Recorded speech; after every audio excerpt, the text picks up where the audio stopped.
any real inventor that we know throughout time, I mean, look at Thomas Jefferson. Look at the real, people that Edison. Their one thing is so big, but they usually have thousands of patents that we don't know about. True. And some that we do. Yeah, but, and some that we do, yes. But yeah, and that Thomas Edison thing, that's another... Yeah, that's controversial. Hi. Welcome to the Modern Waiter Podcast. I'm Marlon Joseph, the Modern Waiter, where we discuss all things restaurant business. Learn something. Laugh at something. On today's episode, we are discussing food-related equipment invented by black people. But first, the intro. Tired of working deadbeat jobs for lame pay. I'm tired of getting fired and hired the same day. If you know the rules of the game, then you'll stay. And if you don't, then you'll be a pawn. What's that shirt? As usual, I'm joined by my good friend Danny DeVilla. What's up, people? Oh my God! I said black people, and I looked at Kingdom of Wakanda. Wakanda. You are a trip. I got to tell you, I watched Black History Month, brother. You gotta represent. I have my problems with Black History Month. I'm not going to get into it with this show, but I got my problems with Black History Month. Yeah, you're right. It shouldn't be anything, and nothing should be equivalent to one time of the year. It's nothing should. It correct. should always be a learning experience. You should constantly be learning about things, whether it's black, white, invisible, indivisible. Yes. It should always be a growth. It's in your face marginalizing while celebrating at the same time. Absolutely. I mean, I'm not into it. Yeah. Get rid of it. But I got to tell you, I watched a TikTok of this guy, and he murdered the first Black Panther. He was very intelligent. He talked about why he didn't like it. It almost ruined the movie for me. Really? I'll tell you about it off air. Yeah. I'll send it to you. I'll ruin your experience too. Because I really like the first Black Panther. I did too. Let's get right into it. As we discover these inventions, it's important to note that these distinguished people either originated the invention or they improved upon an invention. So as you're doing your fact checking, don't come to me and say, oh, this would then invent whatever.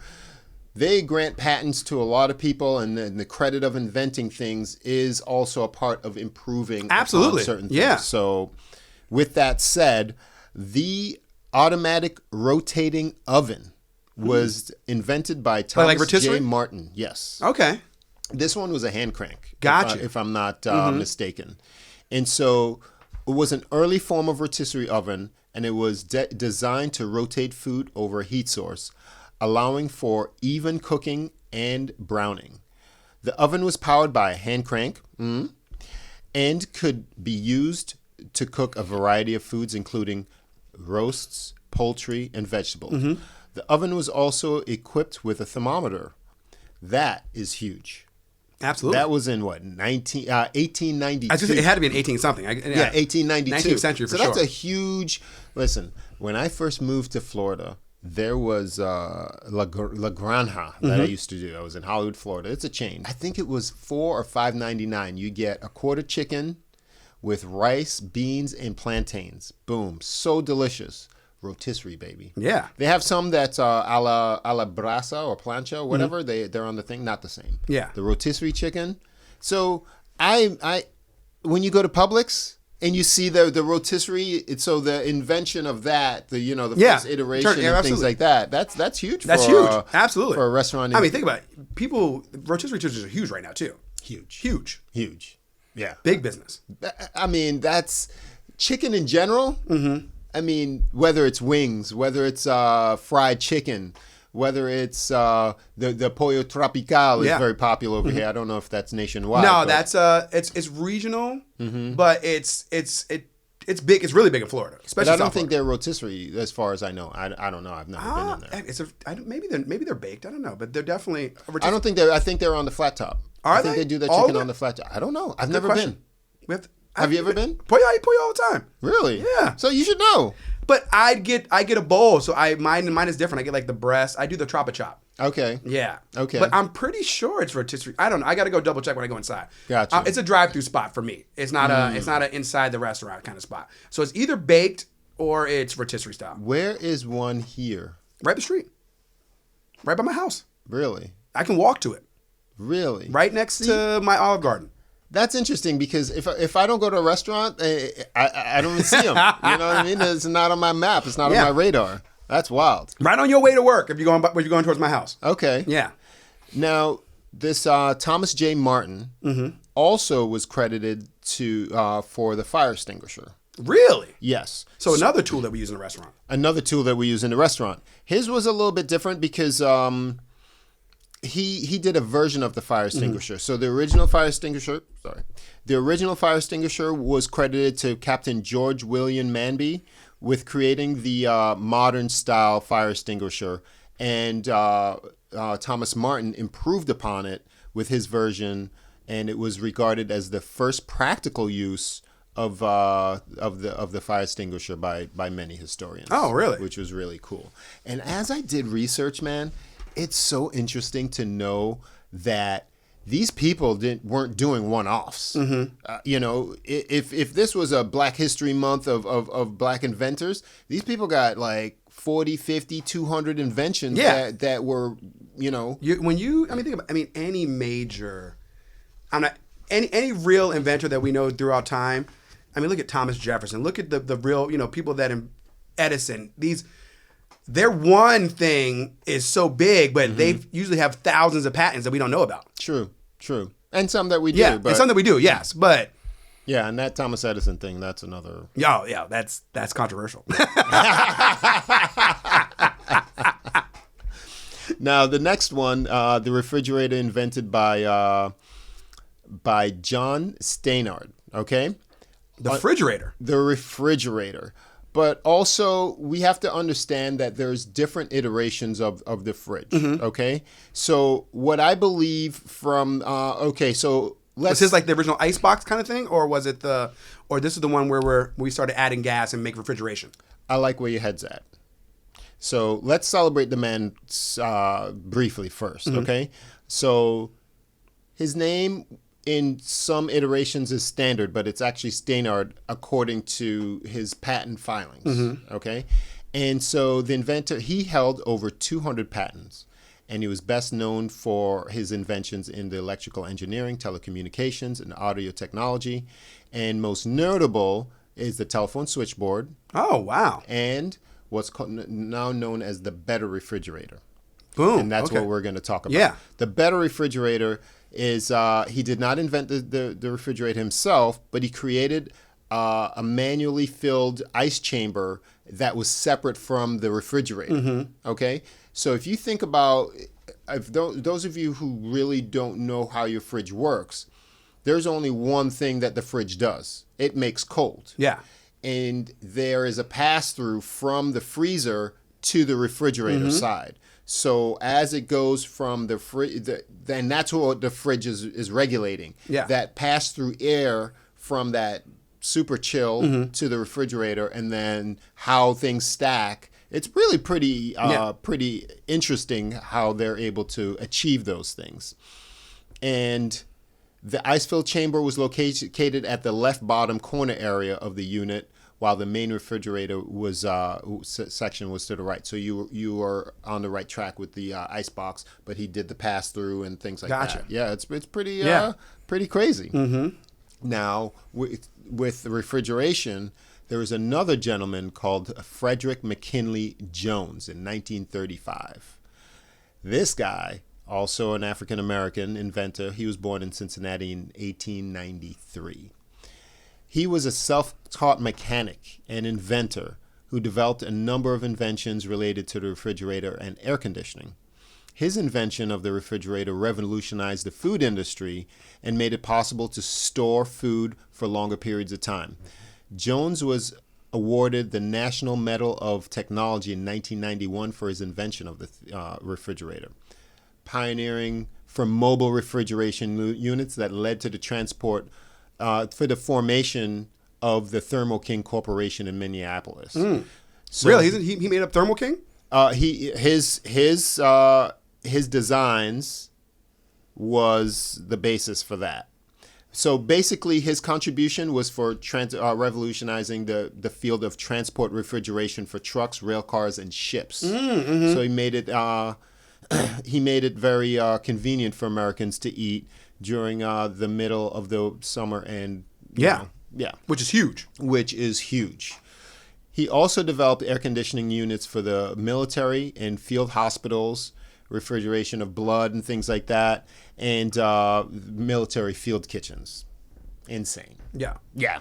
That is world changing. World changing. Yes. So then when it comes to restaurants now, you see all these like the MBM trucks or the whatever trucks you see all. And you'll see Thermo King on a lot of them. Like if you look at the little thing that passes through that cold air into the back of the truck. Really? That sign, that little is on a lot of fridges. Yeah, a mobile lot refrigeration. Frederick McKinley Jones. Now, next we're gonna go to John. That's how people get your fresh fish when you think about it. You're fresh this, you're fresh that, because it's pulled out the ocean, put into a truck that has refrigeration in it, and brought to you as fresh as possible. All over the world. All over the world. Yes, that's how we can get. Well, there's flights and things like that. You're exactly right. I mean, if you think about it, sometimes when you go to like to Vegas, it's a desert. There's a desert. There's no ocean around that bad boy, but you get some good food in there. Yeah, you're getting crab legs, you're getting fish and things like that. It's refrigeration, hands down. It helped us and screwed us at the same time. Oh yeah, because we're spoiled. Think about it in Florida. If we didn't have refrigeration and AC, we'd be some pissed off people right now. Now, you recently went to the islands, Antigua. Yeah. Was your room refrigerator? Oh, yeah. I mean, refrigerator. Yes, it felt like a refrigerator. Okay, Really? They had AC, and my pops kept it at like 64. I was about to kill him. I was like, yo, man, this is not, okay. I feel like I'm in a hospital right now. He was freezing me out. Yeah. Wow, he likes it cold, huh? He normally doesn't keep it that cold. I don't know where this came from, yo. Really? It was iceberg lettuce in there. Man, all right, let's keep it going with John Robinson, 1869. He was credited with the waffle iron, and the lunchbox, the stovetop griddle, and a toaster. A toaster or the toaster? A toaster. I mean, you think about it. You can toast bread in a number of different ways. Yes. So yeah, I'm very cautious because you don't want to step on other people's, other people's things, because it's really, especially when it comes to Black history, there has been inventions that have been stolen or miscredited. Absolutely. Or, just because of not being able to represent themselves. Thank you very much. Especially legally and things like that. So even to have these people who have come through and represented themselves is a big deal. But I also want to do that in the proper way. Yeah. That I know. Yeah. That the history allows us to. Well said, my friend. Now, John Robinson, he was credited with the first waffle iron in 1869. There was another one that was later that I noticed. I didn't include it, but he was born in New York, 1837, and he works as a blacksmith in his early life. And he saw the cast iron stove, and then moved on to inventing that the waffle iron. The waffle iron, yes, with the raised ridges. Look at them ridges. Yeah. And let's go into this one. I thought was pretty interesting. By John Thomas, 1884, the dough kneader. Yeah. He designed. It was a design. Was it a hand? Was it a hand one? I believe it was. It was designed to knead dough easier and more efficiently. The device consists of two rollers that were connected to a handle. The user would turn the handle and rotate the rollers, which would knead the dough. The dough kneader was a great invention for bakers, and it's still used in some bakeries today. Yeah, many bakeries and restaurants today. That's interesting. Yeah. And I wonder if, how sometimes things that are done mechanically versus hand, like you could either see the difference, taste the difference. I wonder if that's why they use it. Going back to the traditional of, that's wild. Now, I mean, but maybe the technology is just as simple as it is, works perfectly. You don't have to worry about there being any, especially when you're in a restaurant. You know, things break. You know, if you can have something that's manual and it still does the job in the same amount of speed or time, True. It's more efficient for the spot to have something like that you know is not going to break. True.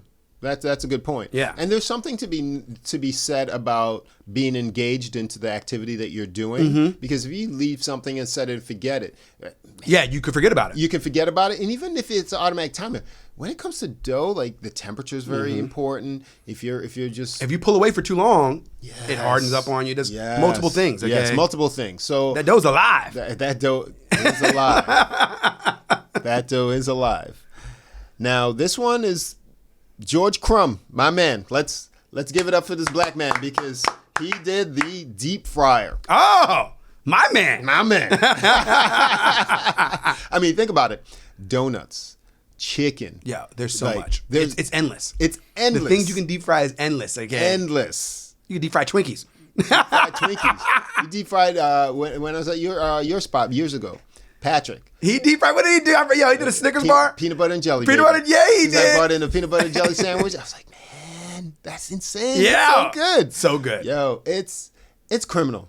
It is criminal to deep fry stuff. Yeah, it should be illegal. It's man. Oh, don't get me started. But the deep fryer, man, come on now. That's huge. George Crumb. Huge.